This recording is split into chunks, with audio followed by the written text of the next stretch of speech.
Part 2 of I found out that my dad was sleeping with my grandma. So continuing on with the story, I walk in on my dad and my grandma butt naked sleeping with each other. And by sleeping, you guys know what I mean. Oh, did I forget to mention that that's also my dad's mom? So I caught my dad sleeping with his mom. Mind you, my grandma's like 55 and my dad is 32. I mean, I guess it's not that big of an age gap. So back to the story, my first reaction was to take out my phone and start filming it. And my dad and grandma did not like that. But I just kept filming. My exact words were, I need receipts. By this time, they're both under the blanket trying to get dressed without me seeing their wings and hoo-has and titty-tas. At this moment, I was like, wait, I could be having a dream life right now. I could blackmail these two into anything at this moment. Then I was like, nah, I love my mom a little more than that. So I started thinking for a second about what I wanted to do. Then I book it out the house to send the videos to my mom. They did get a divorce. My dad lives with my grandma, and I do occasionally see him, but I live with my mom.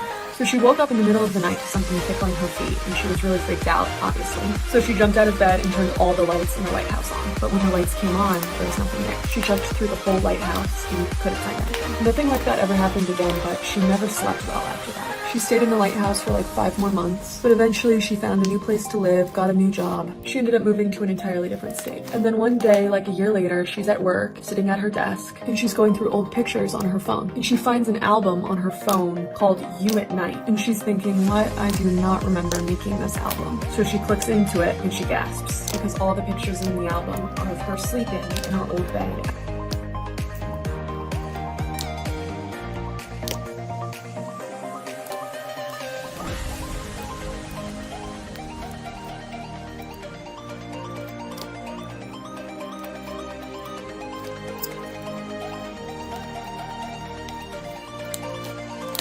Okay, so this is part 3 of why my lunch lady always hated me in high school. Like I said, my mom dragged the lunch lady in front of everyone in the cafeteria. When teachers came and pulled them apart, they immediately fired my mom, obviously. My mom said, forget this, forget y'all, and she took me and we both went home. Well, on the way home, she told me the beef with the lunch lady. So apparently the lunch lady had been flirting with the history teacher. And my mom and the history teacher were seeing each other on the low. My mom was married, so I was like, so what about dad? She said that my dad just didn't make her happy anymore. But the problem with the lunch lady was the fact that all the teachers at my school are messy as fuck. They all talk shit about each other. They're always talking about another teacher. And so basically all the staff knew, just because of rumors and gossip, that my mom and the history teacher were kind of seeing each other. Everyone knew, including the lunch lady. So once the lunch lady started flirting with the history teacher too, they low-key started having tension with each other. But it was unnecessary for the lunch lady to take out her anger on me, so that's why she whooped her ass. Either way, this happened when I was in high school. I am now graduated out of college. And my parents are divorced now, so. After my parents went home, I told my parents the whole thing, so they searched up his name, and right there, the first thing that popped up was Bob Lakewood wanted for murder for 2 young girls in Canada. My mom freaked out. So the next day, we went to the beach with an undercover cop. The cop immediately recognized the man and immediately handcuffed him. Later, the cop tells my mom that this man has killed over 10 little girls and I was going to be his next victim. So I would be dead if I never told my parents what happened. So I woke up in the middle of the night from this noise coming from downstairs. It sounded like something was scratching the back door. But when I got downstairs, the noise had stopped. But when I looked at the window facing the woods, there were footprints in the snow. But my aunt and uncle were really strict, and they had this rule that we weren't allowed to go in their room when they were sleeping. So I made sure all the doors were locked, and I decided I would tell them in the morning. The next morning we woke up and it was a really intense blizzard. Such heavy snowfall that we couldn't see the ground. So when I told my aunt and uncle about the footprints, they didn't believe me and told me it was probably a nightmare. The next day I had to leave. I didn't go back and visit my cousins for a long time. But the next summer, my cousins really wanted me to come for their birthday party. Before visiting them, I looked up whether they had ever found the woman who had escaped from the hospital. And Google said that authorities were still looking for her and it was a high priority case. When I got to their house, I was playing with my cousins. They were about to turn 6 years old, and one of them goes, "Let's go check if she's there." And my cousin runs to the window facing the woods. So I asked my other cousin who she was talking about, and she goes, "Oh, don't worry, that's just her imaginary friend." But I knew that did not sound right. This is part 2 of the lady in my room who would sing me lullabies to get me to go to bed. No one else in my family could see her. She even told me that she was my mom. I really believed her. If you remember, my mom passed away when I was 2. So, I mean, it seemed pretty real that it was my mom. I didn't really remember what my mom's face looked like when she passed away. And this lady, you know, could be my mom. She continued to sing me lullabies every single night when I would go to bed. She would always be waiting for me in the window when I would get home from school. But I figured out pretty quickly it wasn't my mom. My mom was a sweet, kind-hearted person, This spirit was evil. She would get mad at me every single time any of my friends would come over. She told me she could see my future and that I was gonna go to hell after I died in a car accident. It scared me so much, but no one believed me. It got to the point where I never even wanted to go in the car because I thought I was gonna die. She convinced me I was evil. Stay tuned for part 3 that's coming to. So this man followed me up the stairs, and when I got to my apartment door, I turned around and I was like, what are you doing? He was like, I thought you were leading me to my massage. And I was like, ew, no, the massage parlor's in the basement. He was like, so you don't work here? And I was like, no. And this was the creepiest part. He goes, well, that's too bad. And then he walked away. So later that day, I go for a run. And other than our sketchy apartment building, the rest of the street was really residential and nice. One of our neighbors, Peter, was gardening out front. And he said hi, and he asked how I liked living in our new place, and I said it was fine. And then I asked if he knew anything about the massage parlor. And he didn't really answer my question, but responded in a really weird way. He was like, you know, a lot of people have been living in the street for a long time. And some are friends, and some aren't. And then he walked away. And I was like, whoa.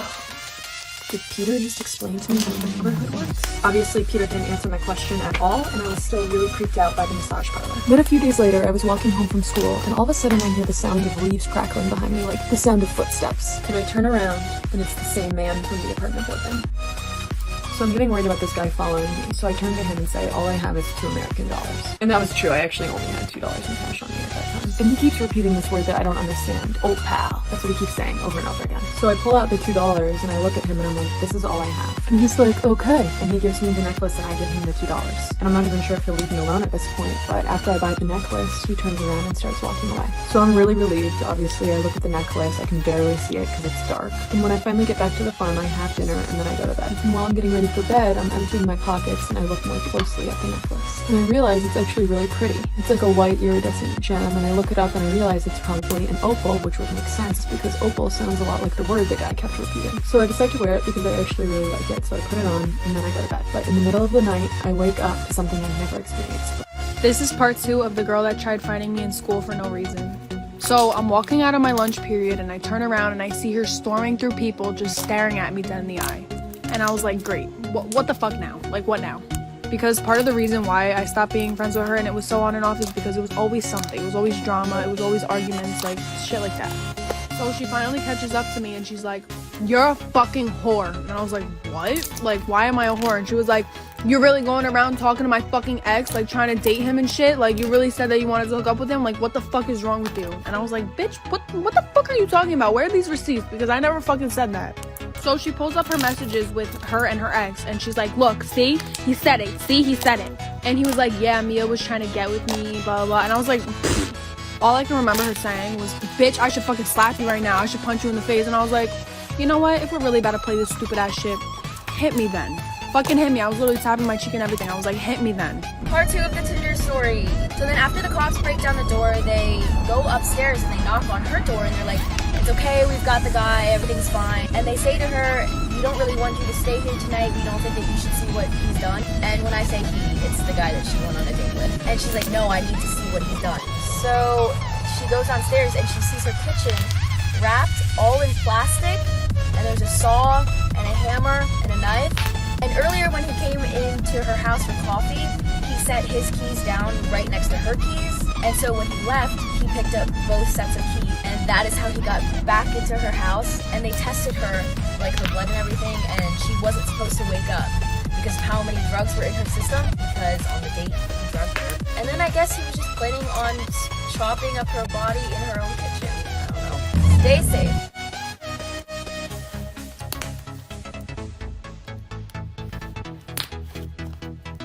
Part 2 of how I found out that my dad was sleeping with my grandma. So continuing on with the story, I walk in on my dad and my grandma butt naked sleeping with each other. And by sleeping, you guys know what I mean. Oh, did I forget to mention that that's also my dad's mom? So I caught my dad sleeping with his mom. Mind you, my grandma's like 55 and my dad is 32. I mean, I guess it's not that big of an age gap. So back to the story, my first reaction was to take out my phone and start filming it. And my dad and grandma did not like that. But I just kept filming.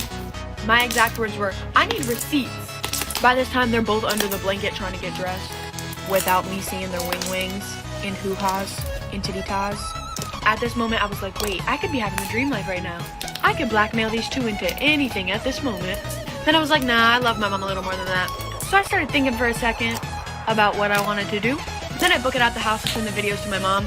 They did get a divorce. My dad lives with my grandma, and I do occasionally see him, but I live with my mom. This is part 3 of the people who lived inside of my walls. No, they were not real people, they were obviously ghosts. But as I was saying before, I tried to communicate with the spirits by tapping on the wall. And every single time I would tap, they would tap right back. After I started communicating with them, things started to get bad really quickly.